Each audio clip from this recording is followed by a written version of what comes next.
Operation కగార్ను నిలిపివేయాలి, కేంద్రం మావోయిస్టులతో చర్చలు జరపాలి అని చెప్పి శాంతి చర్చల కమిటీ ఆధ్వర్యంలో మహాధర్నా జరిగింది. బండి సంజయ్ చెప్తూ ఉన్నారు, సార్ చర్చల ప్రసక్తే లేదు అని చెప్పేసి. ఆ మహాధర్నాలో మీరు కూడా పార్టిసిపేట్ చేసి మాట్లాడారు. సో చర్చలు ఎందుకు జరపాలి సార్? అంటే నేనే కాదు, శాంతి చర్చల కమిటీలో బీజేపీ మినహా అన్ని రాజకీయ పార్టీలు పాల్గొన్నాయి. కాంగ్రెస్ పార్టీ పాల్గొంది, అన్ని రాజకీయ పార్టీలు పాల్గొన్నాయి. రాజకీయాలకు అతీతంగా ఒక్క భారతీయ జనతా పార్టీ మినహా అన్ని పార్టీలు, అన్ని ప్రజా సంఘాలు, రకరకాల వ్యక్తులు అందులో పాల్గొన్నారు. సో అందువల్ల ఎందుకు శాంతి చర్చలు జరగాలి? ఒకటి మనకు అర్థం కావాల్సింది, మావోయిస్టు పార్టీ నిషేధిత సంస్థ. ఆ పార్టీతో మేమెందుకు చర్చలు జరుపుతాం? ఆ పార్టీ రాజ్యాన్ని కూలదోస్తామని సాయుధ పోరాటం చేస్తోంది కదా. బండి అన్నది కూడా చూశాను నేను. పోలీసులను చంపుతోంది, భద్రతా బలగాలను చంపుతున్నారు, మా కార్యకర్తలను చాలామందిని చంపారు. అలాంటి మావోయిస్ట్ పార్టీతో చర్చలు ఎందుకు జరపాలి అని క్వశ్చన్. నేను అంటున్నా, మావోయిస్టులతో చర్చలు జరపకండి, ఆదివాసీ సంఘాలతో చర్చలు జరపండి. ఆదివాసీ సంఘాలైతే రాజ్యాంగ విరుద్ధము కాదు, రాజ్యానికి వ్యతిరేకము కాదు కదా. ఇప్పుడు ఆదివాసీ ప్రాంతాలలో మావోయిస్టులు బలంగా ఉన్నారు. ఆదివాసీ ప్రాంతాల్లోనే మావోయిస్టులు బలంగా ఎందుకున్నారు? ఈ పరస్పర యుద్ధం అంటే పోలీస్ నక్సల్ క్రాస్ ఫైర్ వల్ల నష్టపోతున్నది, బాధపడుతున్నది కూడా ఆదివాసీలే. వారు ఈ స్వేచ్ఛకు భంగం వాటిల్లుతోంది. వారు ఒక భయానకమైన పరిస్థితుల్లో ఉన్నారు. ఇవాళ మనం ఆపరేషన్ కర్రగుట్ట దగ్గర చూసాం, ఆపరేషన్ కగార్లో చూస్తున్నాం. అబోజ్మట్ ఈ ప్రాంతంలో ఒక రకమైన భయోత్పాతం వాతావరణంలో ఆదివాసీలు బతుకుతున్నారు. అందువల్ల సమస్య ఏంటి? జల్ జంగల్ జమీన్ అని మావోయిస్టులు ఇస్తున్న నినాదాలు ఆదివాసీ ప్రాంతంలో కొంత దానికి రెస్పాన్స్ కనబడుతుంది. అందువల్ల నేనంటున్నాను, మీరు మావోయిస్టులతో చర్చించకండి, ఇబ్బంది ఏమీ లేదు. మావోయిస్టు నిషేధిత సంస్థ ఆదివాసీ సంఘాలతో, ఆదివాసీ నేతలతో, ఆదివాసీ ప్రజలకు ప్రాతినిధ్యం వహిస్తున్న వారితో, ఆదివాసీల హక్కుల గురించి పరిశోధనలు చేసి జీవితమంతా వాళ్ళ కొరకు అర్పించిన వారు చాలామంది ఉన్నారు. వాళ్ళందరితో చర్చించండి, ఏంటి అసలు ఈ సమస్య అని. లేదు నేను మిలిటరీ సొల్యూషన్ ద్వారానే మార్చి 31, 2026లోగా నక్సల్ ముక్త్ భారత్ సాధిస్తాము అంటే ప్రపంచంలో ఎక్కడా అలా జరగదు. అందువల్ల ఇది మొదటిది. రెండవది, మావోయిస్టులు ఆయుధాలు పట్టుకున్నారు కనుక వారితో చర్చ ఏంటి? వాళ్ళ ఆయుధాలు వదిలేసి వస్తే చూస్తామని. ఆయుధాలు వదిలేసాక చర్చలు ఏమిటాయి? ఆయుధాలు పట్టుకున్నారు కనుక చర్చలు కదా. ఆయుధాలు పట్టుకోకపోతే వాళ్ళతో చర్చలు ఏంటి? భారత ప్రభుత్వం ఆయుధాలు పట్టుకున్న ఎవరితో చర్చలు జరపలేదా? మీరు నార్త్ ఈస్ట్లో అనేక రకాల గ్రూపులతో చర్చలు జరిపారు, మరి వాళ్ళందరితో చర్చ జరిపిన సంబంధం ఏంటి? ఇది రెండవ క్వశ్చన్. మూడవది, అసలు ప్రైమ్ మినిస్టర్ నరేంద్ర మోడీ ఏమంటున్నాడు? This is not the era of war. ఇది యుద్ధ కాలము కాదు.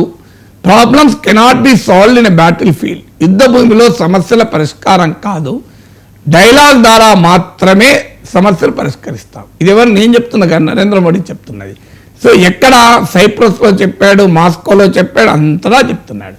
సో చర్చలు పాకిస్తాన్తో కూడా చర్చలు జరపడానికి సిద్ధపడి భారత ప్రభుత్వము, ఇంక్లూడింగ్ భారతీయ జనతా పార్టీ ప్రభుత్వాలు, అటల్ బిహారీ వాజ్పేయి కూడా చర్చలు జరిపాడు. సో అలాంటప్పుడు మన శత్రు దేశమైన చైనాతో చర్చ జరపడానికి మనం సిద్ధంగా ఉన్నాం. సో అందువల్ల ఇక్కడ చర్చ జరపడానికి అభ్యంతరం ఏంటి? ప్రధానమంత్రి నరేంద్ర మోడీ చెప్తున్నాడు కదా, యుద్ధ భూమిలో సమస్యల పరిష్కారం కాదు, ఇది యుద్ధాల సమయం కాదు అని. నాలుగవది, చర్చలు జరిపితే మావోయిస్టులు ఏమైనా సాయుధ పోరాట పంతాను వాడతారా? ఎందుకు వాళ్ళతో చర్చలు జరిపి ఏమో వాడతారు, వదిలేస్తారేమో, ఆ వాళ్ళపై కూడా సమాజం నుంచి ఒత్తిడి వస్తుందేమో. ఇప్పుడు మీకు నేపాల్లో మావోయిస్టులు సాయుధ పోరాటాన్ని వదిలి ప్రజాస్వామిక స్రవంతిలో భాగమై ప్రచండ నేపాల్ ప్రైమ్ మినిస్టర్ కూడా అయ్యాడు కదా. ఇవాళ శ్రీలంకలో అధికారంలో ఉన్న జనతా విముక్తి పెరమన, మీకు అనుర కుమార్ దిశనాయకే ఆ పార్టీ నాయకుడు. జనతా విముక్తి పెరమన కూడా గతంలో నాకు గుర్తున్నది 2 సార్లు సాయుధ పోరాటాలు పిలిపించి వేల మంది క్యాడర్ కోల్పోయినటువంటి పార్టీ. ఇవాళ 42% ఓటింగ్తో శ్రీలంకలో అధికారంలోకి రాలేదా? సో అందువల్ల ప్రపంచంలో అనేక సాయుధ సంస్థలు చర్చల ద్వారా ఆయుధాలను వదిలేసి ప్రజాస్వామిక స్రవంతిలో వచ్చిన ఉదాహరణలు కూడా ఉన్నాయి. నార్త్ ఈస్ట్లో Bodo People's Front, Mizo National Front ఇలాంటివి రాలేదా?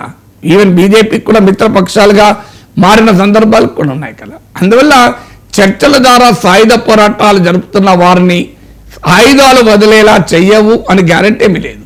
అందువల్ల దేశంలో అల్టిమేట్గా మావోయిస్టులపై కూడా సమాజం నుంచి ఒత్తిడి వస్తే వారు కూడా తమ యుద్ధ పంతాను సవరించుకుంటారేమో తెలియదు.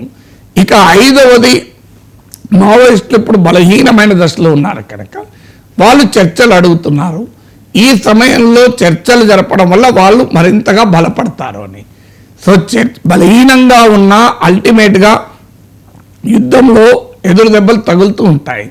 60 ఏళ్ళుగా చూస్తున్నాం రాజ్యానికి నక్సలైట్లకు మధ్య జరుగుతున్న ఈ ఘర్షణ.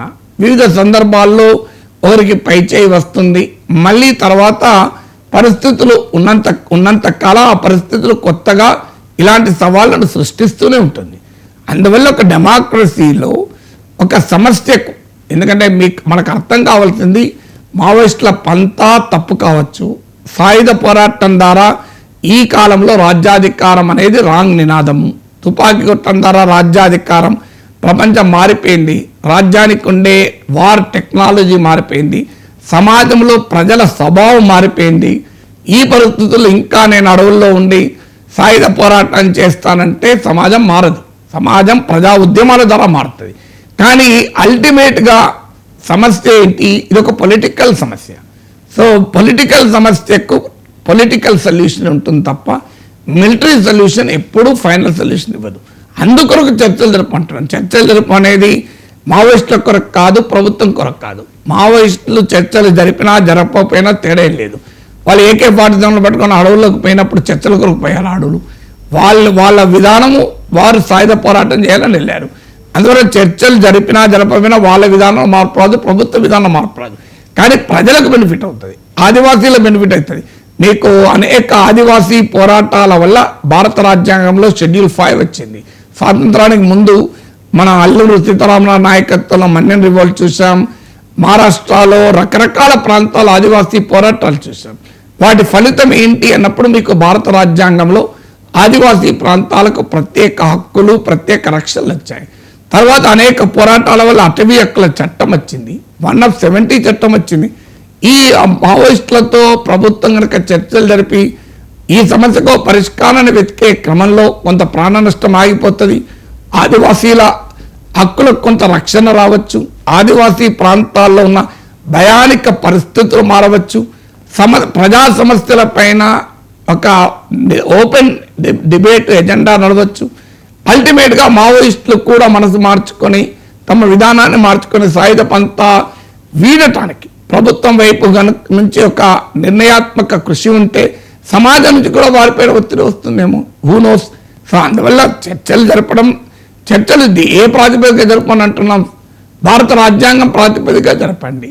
భారతదేశంలో ఉన్న రాజ్యాంగంలో ఉన్న విలువల ఆధారంగా చర్చ జరపండి. చర్చలేమి మావోయిస్టులు మీరు మాకు అధికారాన్ని ఇవ్వండి అంటే చర్చలు ఉంటాయా?